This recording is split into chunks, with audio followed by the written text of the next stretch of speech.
राम जी ने हनुमान जी से कहा था, हनुमान जी जाओ भ्राता लक्ष्मण के लिए संजीवनी बूटी लेकर आओ।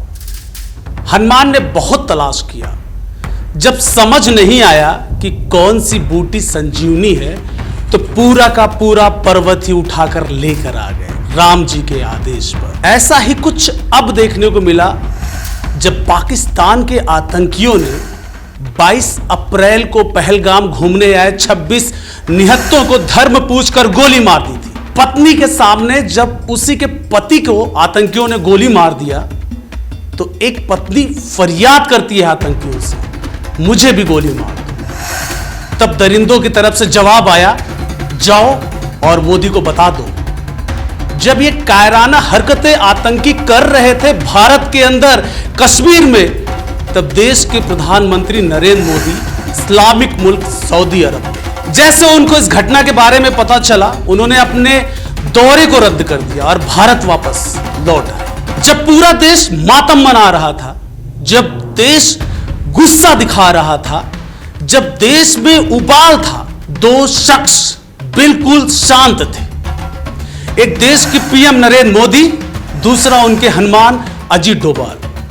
मोदी ने अपने हनुमान को बुलाया, यानी अजीत डोभाल को बुलाया और कहा, जाओ उन आतंकियों का सर लेकर आओ। इसके साथ ही प्रधानमंत्री ने आतंकिस्तान को भी खुली चुनौती दे दी। अब जो जवाब भारत से मिलेगा, पाकिस्तान उसको सदियों तक नहीं भूल पाएगा। जब मोदी एनएसए अजीत डोभाल को यह हुक्म दिए तो उस वक्त डोभाल भी ऐसे ही हामी भर रहे थे जैसे राम जी के सामने हनुमान ने हामी भरी थी। एक वो हनुमान थे जो राम जी के इशारे पर पूरे ब्रह्मांड को अपने कदमों से नापने निकल गए थे। दूसरा मोदी जी के हनुमान थे अजीत डोभाल, जो सिर्फ आतंकी ही नहीं, उसका पूरा गढ़ ही खोदने निकल गए। अजीत डोभाल ने कसम खा ली थी, अब पाकिस्तान का लाहौर लाऊंगा, उसका कराची लाऊंगा, उसका इस्लामाबाद लाऊंगा, और सर पर कफन बांधकर निकल गए। एक कसक जो आज भी अजीत डोभाल के अंदर ही अंदर उन्हें खा रही थी। वो कसक 26 साल पुरानी थी। साल 1999 की वो हाईजैकिंग, जिसमें अजीत डोभाल ने ना चाहते हुए भी ऐसा फैसला लिया था जब वो अपने आप को ठगा हुआ महसूस कर रहे थे, बहुत ठगा महसूस कर रहे थे। चलिए पहले उसी कहानी से शुरुआत करते हैं।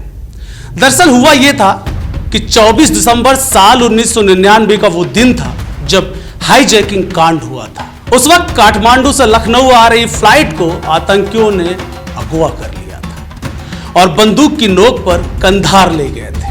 उस विमान में 176 यात्रियों के अलावा पायलट समेत क्रू के 15 लोग सवार थे। आतंकी मौलाना मसूद अजहर को छुड़ाना चाहते थे, जो भारत की जेल में कैद था। उस वक्त यात्रियों को बचाने का कोई रास्ता नजर नहीं आ रहा था। कहा जाता है उस वक्त अजीत डोभाल को याद किया गया और उनको बुलाया गया।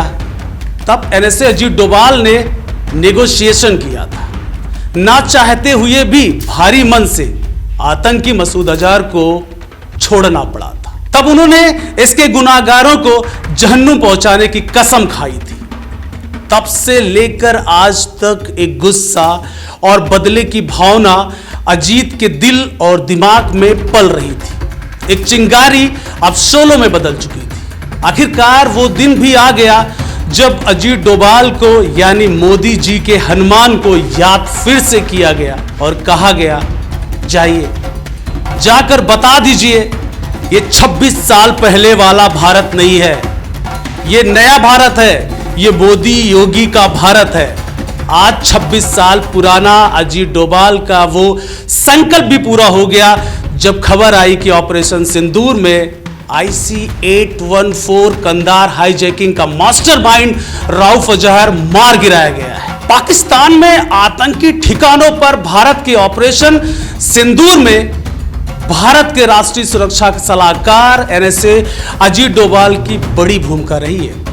इस ऑपरेशन में पाकिस्तान और पाकिस्तान के कब्जे वाले कश्मीर यानी पीओके में 9 आतंकी ठिकानों को तबाह कर दिया गया, जिसमें संसद हमले का मास्टरमाइंड मौलाना मसूद अजहर के परिवार समेत कई आतंकी मारे गए हैं। डोभाल को हमेशा से एक ऑपरेशन मैन के नाम से जाना जाता है। पहलगाम आतंकी हमले के बाद भारतीय सेना के ऑपरेशन सिंदूर में डोभाल ने प्रधानमंत्री नरेंद्र मोदी के साथ लगातार बैठकें की। ऑपरेशन से पहले और बाद में भी डोभाल को प्रधानमंत्री नरेंद्र मोदी से लगातार कई मुलाकातें बताती हैं कि वो पाकिस्तान पर अभी भी बड़ी कार्रवाई हो सकती है। बृहस्पतिवार की सुबह डोभाल ने पीएम मोदी से मुलाकात की।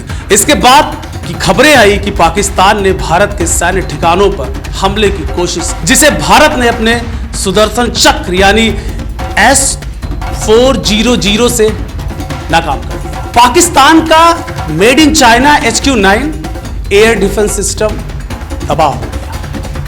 इससे पहले पाकिस्तान के कई शहरों में ड्रोन अटैक की भी खबरें आई थी। अजीत डोभाल ने अलग अलग भूमिका में देश की सेवा की है। वे विवादों में भी रहे, लेकिन उनकी क्षमताओं पर कोई शक नहीं कर सकता। पाकिस्तान का एयर डिफेंस सिस्टम HQ-9 तबाह हो गया है। इससे पहले सुबह डोभाल ने भी पीएम मोदी से मुलाकात की थी, जिसमें तरह तरह की रणनीतियों पर भी चर्चा हुई थी। बताया जा रहा है कि पाकिस्तान ने भारत के सैन्य ठिकानों को निशाना बनाने की कोशिश की थी, जिसके बाद यह कार्रवाई की गई। भारत के 15 शहरों में सैन्य ठिकानों को निशाना बनाने की पाकिस्तान की तरफ से नाकाम कोशिश की गई। उकसावे की कार्रवाई को अपने S-400 S-400 डिफेंस सिस्टम यानी सुदर्शन से तबाह कर दिया है। जो काम मोदी जी ने अपने हनुमान को दिया था वो पूरा कर दिया गया। पाकिस्तान को बता दिया गया हम कौन हैं, हम क्या कर सकते हैं। मोदी जी का यह हनुमान अभी भी गुस्से में लाल है और पाकिस्तान को सबक सिखाने के लिए तगड़ी प्लानिंग बना ली है। इस बार भारत ने बता दिया है, POK को तो भूल जाओ, हरकत तुम्हारी ऐसी है पूरा पाकिस्तान इस बार भारत की रडार पर है। भारत ऐसा सबक सिखा सकता है इस बार पाकिस्तान को, जो लगातार सिखा रहा है कि शायद पाकिस्तान नक्शे से ही गायब हो जाए।